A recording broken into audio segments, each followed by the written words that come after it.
As the war rages in Ukraine, there are renewed calls for more military spending here in the United States.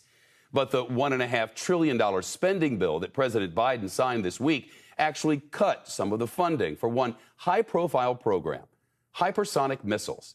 They can travel faster than the speed of sound and can change direction mid-flight. Experts say the Russians and the Chinese are far ahead in this hypersonic weapons race. So now, military leaders here are debating how to get America's missile program up to speed. Here's CNBC's Morgan Brennan. Since its invasion of Ukraine began, Russia has fired more than 1,000 missiles, a war of projectiles that has experts concerned. What you're seeing here with Ukraine and with the conversations about China and Taiwan, what you're seeing is a recognition that we really do need to adapt our missile defense posture. And so as we think about the realignment of the national defense strategy of the past 5 years or so to great power competition, hypersonic missiles are really right there at the center. Hypersonic missiles travel at upwards of 5 times the speed of sound.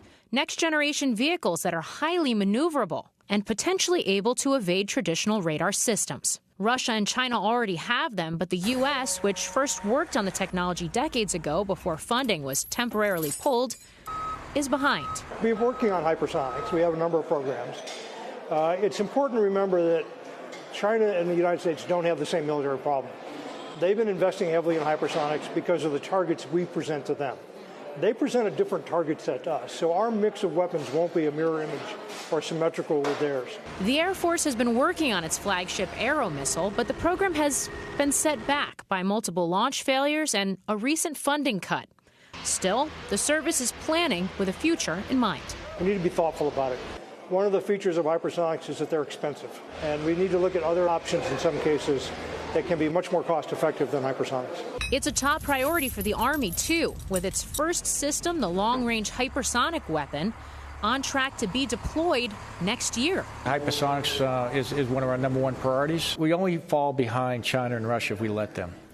We certainly have the capability. We have top-notch scientists. We developed hypersonics in the past. That's why we're able to field this so quickly. But at the time, it just was not a requirement. But now it is. And it will continue to be in focus as the industry awaits President Biden's 2023 budget request expected later this month, which will outline the administration's funding strategy for hypersonic technology and what it means for missile defense over the coming years. Shep?